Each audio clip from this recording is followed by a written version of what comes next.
नमस्कार। आज हम एक वायरल वीडियो के दावों की पड़ताल करने वाले हैं। ये वीडियो नासिक में हुए कॉरपोरेट मामले को एक बहुत बड़े आरोप से जोड़ता है, और वो आरोप है चुनिंदा मौकों पर जानबूझकर साधी गई चुप्पी का। तो चलिए देखते हैं कि इस सोर्स में क्या-क्या तर्क दिए गए हैं। और देखिए, वीडियो की शुरुआत ही होती है इस तीखे बयान से। मतलब, एक तरफ एक गंभीर आरोप है और दूसरी तरफ उस पर छाई हुई एक गहरी चुप्पी। यहीं से समझिए, इस पूरे विश्लेषण की नींव रखी जाती है, जैसा कि सोर्स वीडियो इसे पेश करना चाहता है। तो सबसे पहले बात करते हैं इसी आइडिया की। सोर्स का जो मुख्य दावा है वो ये है कि कुछ मीडिया हस्तियों और कमेंटेटर्स की तरफ से एक रणनीतिक चुप्पी है, और ये कोई इत्तेफाक नहीं है। अब ये स्लाइड सीधे सीधे सोर्स के मेन पॉइंट को सामने रखती है।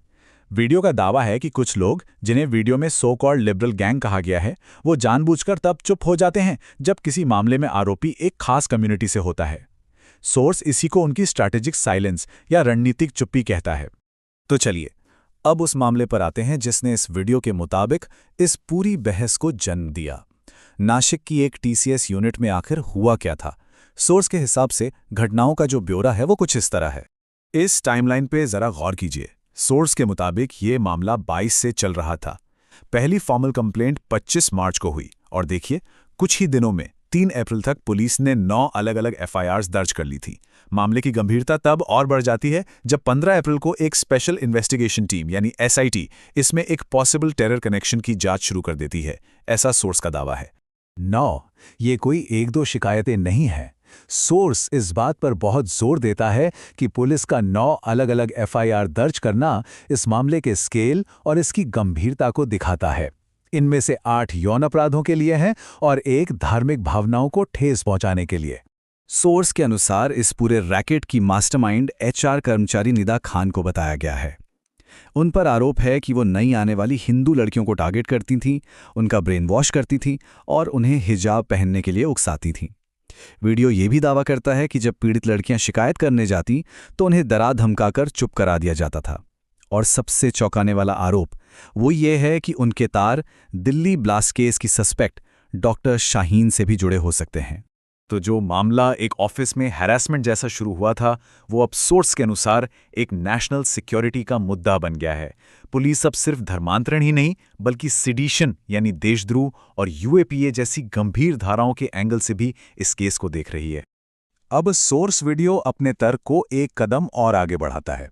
उसका दावा है कि टीसीएस केस कोई अकेली अलग थलग घटना नहीं है, बल्कि ये देश भर में चल रहे एक बहुत बड़े पैटर्न का हिस्सा है। चलिए देखते हैं कि वो इस दावे के लिए क्या सबूत देते हैं। अपने पैटर्न वाले दावे को और पक्का करने के लिए सोर्स 2 और मामलों का जिक्र करता है। पहला, महाराष्ट्र के अमरावती का, जहां एक लड़के पर 180 लड़कियों के आपत्तिजनक वीडियो बनाने का आरोप है। और दूसरा, सुप्रीम कोर्ट में चल रहा एक मामला जिसमें झारखंड समेत 5 राज्यों से 75,000 बच्चों के गायब होने और केरल के अनाथालयों में धर्म बदलने के बाद पाए जाने का दावा किया गया है। सोर्स का तर्क है कि इन मामलों पर भी वैसी ही चुप्पी देखने को मिलती है। और यहां से सोर्स अपने तर्क को सबसे बड़े लेवल पर ले जाता है। वो ये सवाल उठाता है कि क्या यह सिर्फ लोकल क्राइम है या फिर किसी ग्लोबल साजिश का हिस्सा। इन घटनाओं को एक ग्लोबल कॉन्टेक्स्ट देने के लिए सोर्स इनकी तुलना यूके के ग्रूमिंग गैंग स्कैंडल से करता है, जहां दशकों तक हजारों लड़कियों का यौन शोषण हुआ था।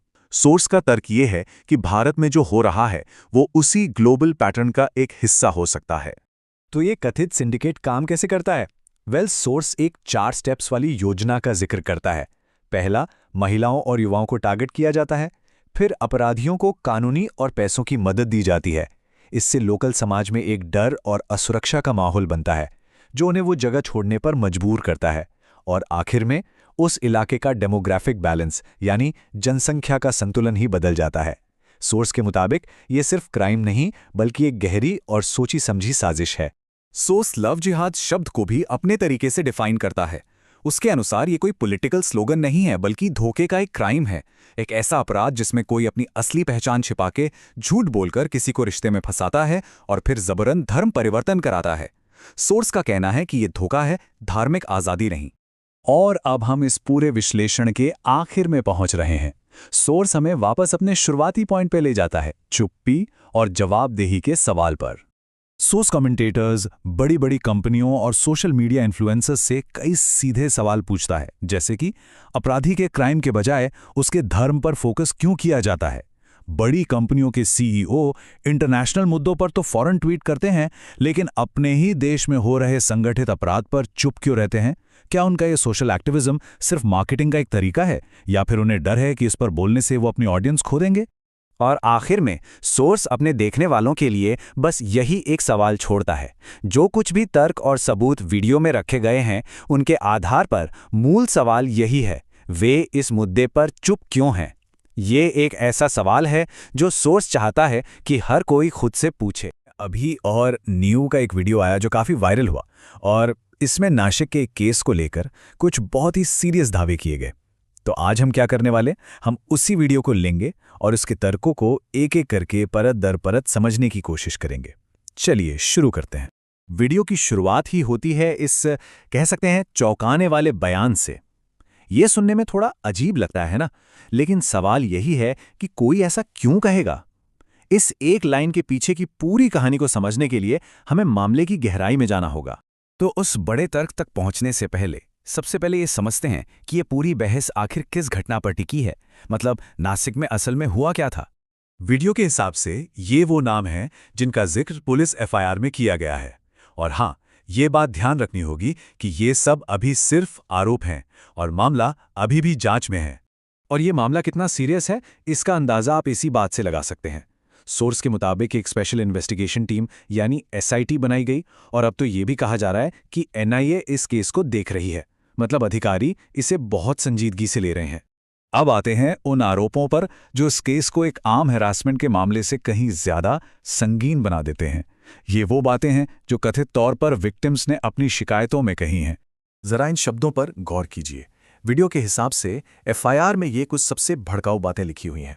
ये ऐसी टिप्पणियां हैं जिनका मकसद सिर्फ किसी को परेशान करना नहीं लगता, बल्कि सीधा सीधा किसी की आस्था पर हमला करना है। तो वीडियो के मुताबिक ये कोई एक दो दिन की बात नहीं थी, बल्कि ये एक पूरा पैटर्न था।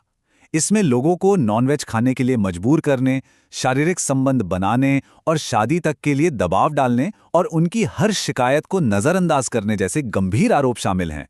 और ठीक यहीं पर यह कहानी एक ऑफिस के अंदर के मामले से निकलकर एक बड़े सामाजिक सवाल में बदल जाती है। वीडियो इस एक घटना को एक बड़े पैटर्न से कैसे जोड़ता है, चलिए वो देखते हैं। इस पूरी बहस को समझने के लिए ग्रूमिंग शब्द का मतलब समझना बहुत जरूरी है, कम से कम वो मतलब जो इस वीडियो में बताया गया है। उनके हिसाब से ये सिर्फ हैरेसमेंट नहीं है, बल्कि ये किसी की पहचान को तोड़ने की एक सोची समझी एक रणनीतिक कोशिश है। ये स्लाइड एक बहुत ही दिलचस्प तुलना करती है जो वीडियो में की गई है। एक तरफ है नासिक का मामला और दूसरी तरफ यूके के ग्रूमिंग गैंग्स के केस। और वीडियो के मुताबिक दोनों में एक चीज कॉमन है, अधिकारियों की कथित तौर पर धीमी कार्रवाई, और इसकी वजह बताई गई है सांप्रदायिक सद्भाव बनाए रखने का दबाव। तो सवाल फिर वहीं आकर खड़ा हो जाता है, क्या नासिक में जो हुआ वो सिर्फ एक अकेली आइसोलेटेड घटना थी, या ये किसी बड़े और खतरनाक पैटर्न का हिस्सा है। वीडियो इसी सवाल पर सोचने को मजबूर करता है। वीडियो के मुताबिक इस कथित चुप्पी के लिए कोई एक नहीं बल्कि कई लोग जिम्मेदार हैं।